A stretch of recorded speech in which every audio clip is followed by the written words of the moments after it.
Hello and welcome to my new video. आज की इस वीडियो में हम लोग आरआरबी एनटीपीसी 2025 में आने वाले टॉप पीवाईक्यू क्वेश्चन को जानेंगे, जो आरआरबी एनटीपीसी के एग्जाम में पूछे गए प्रश्न हैं। आज का पहला प्रश्न है हम लोग का पहला प्रश्न है, तेलंगाना राज्य निम्नलिखित में से किस राज्य से अलग होकर बना है? बताना है तेलंगाना राज्य किस राज्य से अलग होकर बना है। तो ऑप्शन ए में हम लोग कर्नाटक, ऑप्शन बी में मध्य प्रदेश, ऑप्शन सी में आंध्र प्रदेश, ऑप्शन डी में महाराष्ट्र।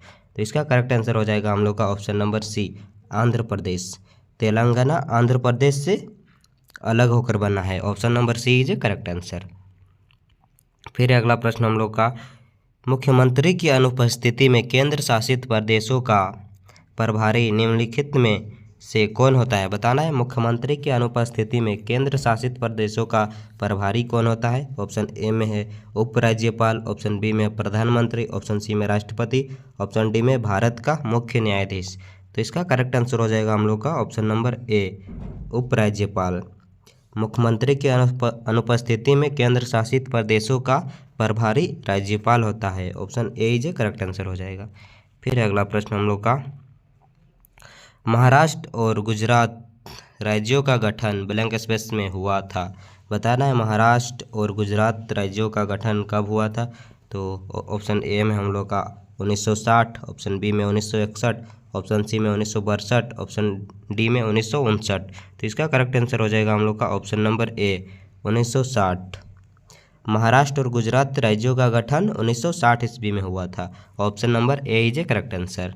फिर अगला प्रश्न हम लोग का, भारत में किसी भी राज्य के सीमाओं को बदलने के लिए कौन अधिकृत है? बताना है भारत में किसी भी राज्य की सीमाओं को बदलने के लिए कौन अधिकृत है। तो इसका ऑप्शन ए में हम लोग का भारत के प्रधानमंत्री, ऑप्शन बी में राज्य विधानमंडल, ऑप्शन सी में केंद्रीय गृह मंत्री, ऑप्शन डी में संसद। तो इसका करेक्ट आंसर हो जाएगा ऑप्शन नंबर डी, सांसद। भारत में किसी भी राज्य की सीमाओं को बदलने के लिए संसद अधिकृत है। Option number D is correct answer. फिर अगला प्रश्न हम लोग का, निम्नलिखित में से कौन सा 2014 में भारत का 19वां राज्य बना था? बताना है निम्नलिखित में से कौन 2014 में भारत का 19वां राज्य बना 29वां राज्य बना था। तो ऑप्शन ए में हम लोग का तेलंगाना, ऑप्शन बी में सिक्किम, ऑप्शन सी में झारखंड, ऑप्शन डी में उत्तराखंड। तो इसका करेक्ट आंसर हो जाएगा हम लोग का ऑप्शन नंबर ए, तेलंगाना 2014 में भारत का 29वां राज्य बना था। Option number A is correct answer. देख सकते हैं आरआरबी एनटीपीसी 30/12/2020 में फर्स्ट शिफ्ट में पूछा गया प्रश्न है। काफ़ी इंपॉर्टेंट प्रश्न है, सभी को अच्छे से देखते जाइए और हमारे चैनल में पहली बार हैं तो चैनल को भी सब्सक्राइब कर लीजिए। फिर अगला प्रश्न हम लोग का, तेलंगाना भारत का ब्लैंक स्पेस राज्य है। बताना तेलंगाना भारत का कौन सा राज्य है। तो ऑप्शन ए में हम लोग का 28वां, ऑप्शन बी में 30वां, ऑप्शन सी में 27वां, ऑप्शन डी में 29वां। तो इसका करेक्ट आंसर हो जाएगा हम लोग का ऑप्शन नंबर डी, 29वां। तेलंगाना भारत का 29वां राज्य है। Option number D is correct answer. फिर अगला प्रश्न हम लोग का, भारतीय संविधान के निम्नलिखित में से किस अनुच्छेद में लिखा है कि भारत अर्थात इंडिया राज्यों का संघ होगा? बताना है भारतीय संविधान का कौन सा अनुच्छेद में लिखा है कि भारत अर्थात इंडिया राज्यों का संघ होगा। तो ऑप्शन ए में अनुच्छेद 4, ऑप्शन बी में अनुच्छेद 2, ऑप्शन सी अनुच्छेद 3, ऑप्शन डी में अनुच्छेद 1। तो इसका करेक्ट आंसर हो जाएगा हम लोग का ऑप्शन नंबर ए, अनुच्छेद 1। अनुच्छेद 1 में लिखा है कि भारतीय संविधान भारत अर्थात इंडिया राज्यों का संघ होगा। Option number D is correct answer. फिर अगला प्रश्न हम लोग का, भारतीय संविधान के अनुच्छेद 35A में निम्नलिखित में से किस राज्य के लिए विशेष प्रावधानों का उल्लेख किया गया है? बताना है अनुच्छेद 35A में किस राज्य के लिए विशेष प्रावधान का उल्लेख किया गया है। तो ऑप्शन ए में हम लोग का जम्मू कश्मीर, ऑप्शन बी में हिमाचल प्रदेश, ऑप्शन सी में सिक्किम, ऑप्शन डी में नागालैंड। तो इसका करेक्ट आंसर हो जाएगा हम लोग का option number A, Jammu Kashmir. Jammu Kashmir के लिए विशेष प्रावधान किया गया है अनुच्छेद 35A में। फिर अगला प्रश्न, तेलंगाना की रचना के बाद अब हमारे देश में राज्यों की संख्या कितनी है बताना है। तेलंगाना जब से अलग हुआ तब से भारत में कितने राज्य हो गए? तो ऑप्शन ए में हम लोग का 30, ऑप्शन बी में 29, ऑप्शन सी में 28, ऑप्शन डी में 31। तो इसका करेक्ट आंसर हो जाएगा option number B 29। Telangana Bharat का 29वां राज्य है, यानी भारत में 29 राज्य हैं। सब 2014 में तेलंगाना अलग हुआ था, एक राज्य बना था। अगला प्रश्न है सन ब्लैंक स्पेस उड़ीसा भारत संघ में एक स्वतंत्र राज्य के रूप में शामिल हुआ था और कब अब भी है, कब हुआ था बताना है। 1947 में ऑप्शन ए में, ऑप्शन बी में 1950, ऑप्शन सी में 1948, ऑप्शन डी में है 1949। तो इसका करेक्ट आंसर हो जाएगा ऑप्शन नंबर बी 1950। सन 1950 में उड़ीसा भारत संघ में एक स्वतंत्र राज्य के रूप में शामिल हुआ था और अब भी है। ऑप्शन नंबर 20 का करेक्ट आंसर हो जाएगा। फिर अगला प्रश्न हम लोग का, भारतीय संविधान के अनुच्छेद 371 ए में निम्नलिखित में से किस राज्य के लिए विशेष प्रावधान का उल्लेख किया गया है बताना है। 371 ए में किस राज्य के लिए विशेष प्रावधान का उल्लेख किया गया है? तो ऑप्शन ए में जम्मू कश्मीर, ऑप्शन बी में नागालैंड, ऑप्शन सी में सिक्किम, ऑप्शन डी में हिमाचल प्रदेश। तो इसका करेक्ट आंसर हो जाएगा हम लोग का option number B Nagaland. Nagaland के लिए 371 ए में विशेष प्रावधान किया गया है, अनुच्छेद 371 ए में। ऑप्शन बी इसका करेक्ट आंसर हो जाएगा। फिर अगला प्रश्न हम लोग का, ब्लैंक स्पेस 1949 में भारत का हिस्सा बना बताना है। कौन 1949 में भारत का एक हिस्सा बना था? तो ऑप्शन ए में हम लोग का सिक्किम, ऑप्शन बी में मेघालय, ऑप्शन सी में मणिपुर, ऑप्शन डी में त्रिपुरा। तो इसका करेक्ट आंसर हो जाएगा ऑप्शन नंबर डी त्रिपुरा। 1949 में भारत का हिस्सा बना, Tripura is a correct answer. फिर अगला प्रश्न हम लोग का, भारतीय संविधान के निम्नलिखित में से कौन सा भाग केंद्र शासित प्रदेशों से संबंधित है बताना है। भारतीय संविधान में निम्नलिखित में से कौन सा भाग केंद्रीय शासित प्रदेशों से संबंधित है? तो ऑप्शन ए में हम लोग का भाग 8वां, ऑप्शन बी में भाग 4था, ऑप्शन सी में भाग 9वां, ऑप्शन डी में भाग 6ठा। तो इसका करेक्ट आंसर हो जाएगा ऑप्शन नंबर ए भाग 8वां। भाग 8वां भारतीय संविधान के केंद्र शासित प्रदेशों से संबंधित है। Option A is a correct answer हो जाएगा। फिर अगला प्रश्न हम लोग का, 21 जनवरी 1972 को ब्लैंक स्पेस का गठन किया गया था बताना है। 21 जनवरी 1972 को किसका गठन किया गया था? तो ऑप्शन ए में हम लोग का तेलंगाना, ऑप्शन बी में उड़ीसा, ऑप्शन सी में मेघालय, ऑप्शन डी में गोवा। तो इसका करेक्ट आंसर हो जाएगा option number C Meghalaya.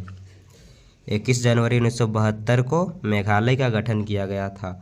Option number C is correct answer.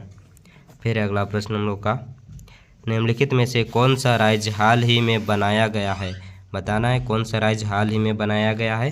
तो ऑप्शन ए में हम लोग का आंध्र प्रदेश, ऑप्शन बी में तेलंगाना, ऑप्शन सी में छत्तीसगढ़, ऑप्शन डी में झारखंड। तो इसका करेक्ट आंसर हो जाएगा हम लोग का ऑप्शन नंबर बी तेलंगाना। हाल ही में तेलंगाना राज्य बनाया गया है, 2014 में बनाया गया है तेलंगाना राज्य, और ये 29वां राज्य है।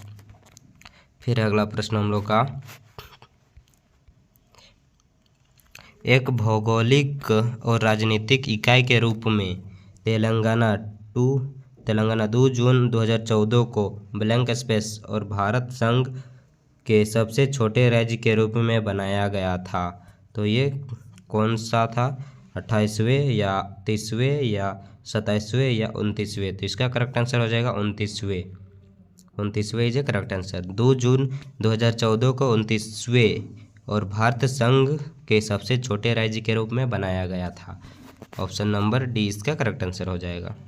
फिर अगला प्रश्न हम लोग का, किस सक्रिय ज्वालामुखी को भूमध्य सागर के लाइट हाउस के रूप में जाना जाता है बताना है। किस सक्रिय ज्वालामुखी को भूमध्य सागर के लाइट के हाउस के रूप में जाना जाता है? तो इसका ऑप्शन ए में माउंट एटना, ऑप्शन बी में एटम्बोली, ऑप्शन सी में है कोटोपेक्सी, ऑप्शन सी में कोटोपेक्सी, ऑप्शन डी में माउंट वेसुवियस।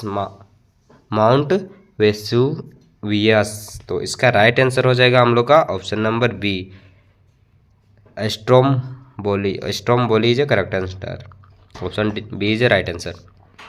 फिर अगला प्रश्न हम लोग का, भारत का एकमात्र सक्रिय ज्वालामुखी कहाँ स्थित है? बताना है भारत का एकमात्र सक्रिय ज्वालामुखी कहाँ स्थित है। तो ऑप्शन ए में हम लोग का बारातांग, ऑप्शन बी में हम लोग का बेरन द्वीप, ऑप्शन सी में हम लोग का पोर्ट ब्लेयर, ऑप्शन डी में नारकोडम द्वीप। तो इसका राइट आंसर हो जाएगा हम लोग का ऑप्शन नंबर बी, बेरन द्वीप। बेरन द्वीप में स्थित है। भारत का एक मात्र सक्रिय ज्वालामुखी कहाँ स्थित है? तो बेरन द्वीप में स्थित है। देख सकते हैं आरआरबी एनटीपीसी 11/2/2021 में पूछा गया प्रश्न है, काफ़ी वीवीआई प्रश्न है। तो सभी को आप लोग अच्छे से देखते जाइए और हमारे चैनल में पहली बार है तो चैनल को अभी सब्सक्राइब कर ले। फिर अगला प्रश्न हम लोग का, भारत में स्थित सक्रिय ज्वालामुखी का नाम क्या है? बताना है भारत में स्थित सक्रिय ज्वालामुखी का नाम क्या है। तो ऑप्शन ए में हम लोग का रोस द्वीप, ऑप्शन बी में है बेरेन द्वीप, ऑप्शन सी में है नील द्वीप, ऑप्शन डी में है सेंटिनल द्वीप। तो इसका राइट आंसर हो जाएगा हम लोग का ऑप्शन नंबर बी, बेरेन द्वीप is a correct answer. Option number B is a right answer. फिर अगला प्रश्न, निम्नलिखित में से कौन सा ज्वालामुखी नहीं है? बताना है निम्नलिखित में से कौन ज्वालामुखी नहीं है। तो ऑप्शन ए में है माउंट एटना, ऑप्शन बी में माउंट ब्लैक, ऑप्शन सी में कोटोपेक्सी, ऑप्शन डी में माउंट वेसुवियस।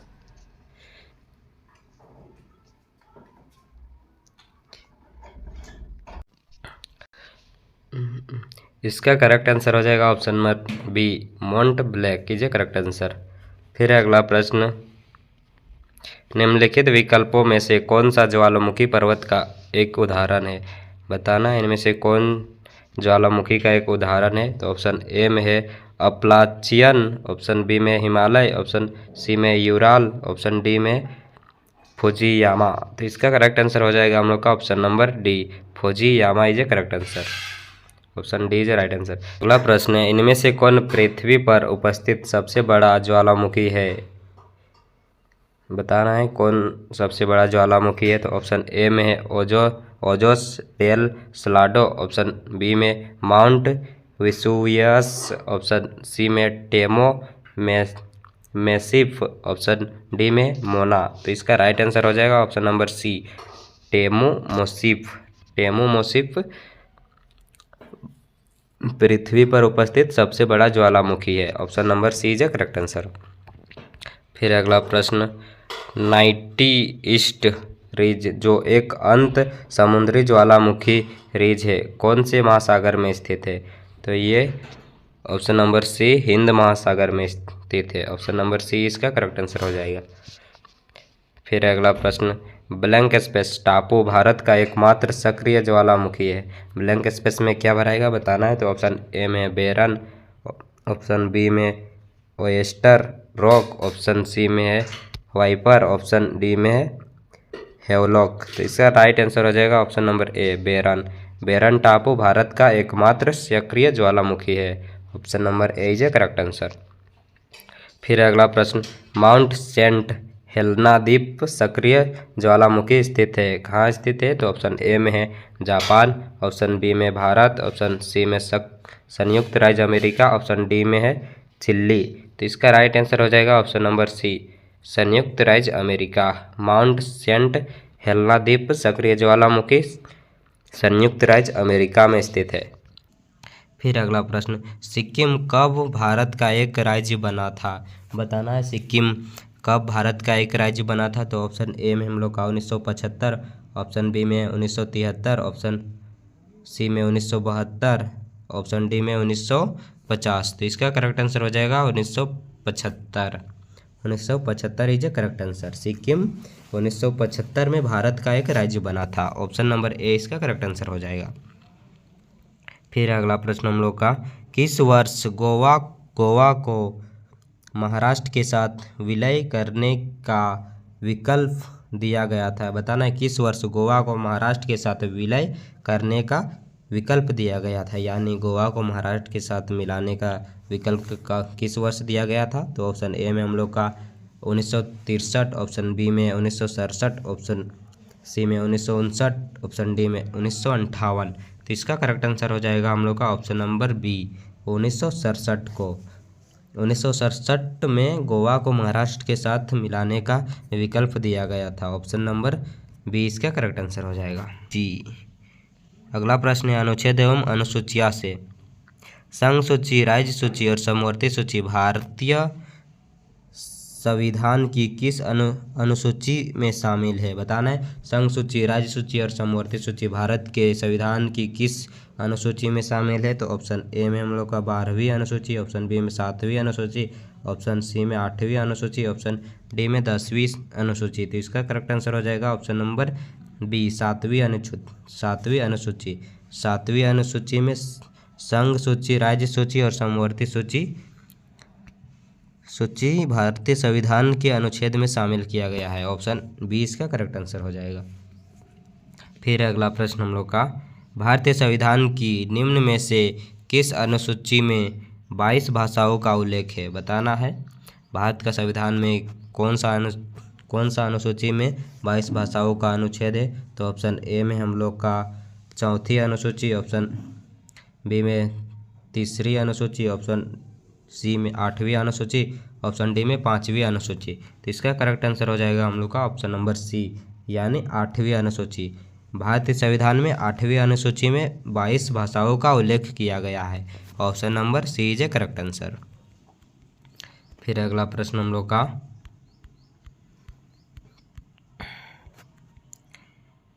भारतीय संविधान के अनुच्छेदों को कितने भागों में समूहबद्ध किया गया है? बताना है। भारतीय संविधान के अनुच्छेदों को कितने भागों में बांटा गया है?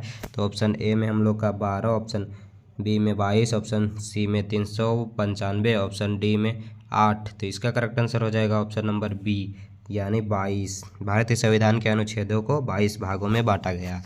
Option number B is a correct answer. अगला प्रश्न है भारतीय संविधान में ब्लैंक स्पेस भाग और ब्लैंक स्पेस अनुसूचियां हैं। बताना है भारतीय संविधान में कितने भाग और कितने अनुसूचियां हैं? तो इसका करेक्ट आंसर हो जाएगा हम लोग का ऑप्शन नंबर बी। मूल संविधान में कुल 22 भाग थे, लेकिन बाद में संशोधनों के द्वारा 3 नए भागों को सम्मिलित किया गया है। इसका करेक्ट आंसर हो जाएगा हम लोग का ऑप्शन नंबर बी 25 और 12। 25 भाग और 12 अनुसूचियाँ देख सकते हैं। मूल संविधान में कुल 22 भाग थे, लेकिन बाद में संशोधनों के द्वारा 3 नए भागों को सम्मिलित किया गया, जिससे वर्तमान में 22 भाग और 12 अनुसूचियाँ हो गई है। हालांकि अभी भी संविधान के कुल 22 भाग ही है, किंतु जब उपभागों को जोड़ा जाता है तो 25 भाग हो जाते हैं। देख सकते हैं, यानी 25 भाग और 12 अनुसूचियां हैं जब उपभागों को जोड़ा जाता है तो। फिर अगला प्रश्न हम लोग का अप्रैल 2022 तक प्राप्त जानकारी के अनुसार भारतीय संविधान में 12 अनुसूचियों के साथ ब्लैंक स्पेस अनुच्छेद हैं। कितने हैं? 2022 तक 12 अनुसूचियों के साथ कितने अनुच्छेद हैं? तो ऑप्शन ए में हम लोग का 378, ऑप्शन बी में है 448, ऑप्शन सी में है 484, ऑप्शन डी में 336। तो इसका करेक्ट आंसर हो जाएगा हम लोग का ऑप्शन नंबर बी 448। 448 से अप्रैल 2022 तक की जानकारी के अनुसार भारतीय संविधान में 12 अनुसूचियों के साथ 448 अनुच्छेद हैं। Option number B is correct answer.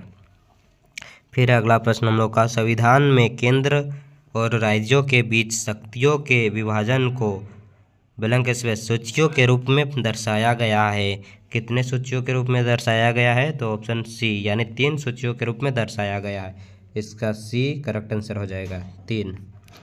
फिर अगला प्रश्न हम लोग का अनुच्छेद 279A इनमें से किस संवैधानिक निकाय से संबंधित है? बताना। अनुच्छेद 279A इनमें से किस संवैधानिक निकाय से संबंधित है? तो ऑप्शन ए में हम लोग का वस्तु एवं सेवा कर परिषद, ऑप्शन बी में यूपीएससी, ऑप्शन सी में भारतीय निर्वाचन आयोग, ऑप्शन डी में वित्त आयोग। तो इसका करेक्ट आंसर हो जाएगा हम लोग का ऑप्शन नंबर ए, वस्तु एवं सेवा कर परिषद। अनुच्छेद 289A संवैधानिक निकाय से संबंधित है, वस्तु एवं सेवा कर परिषद। आज के लिए इतना ही।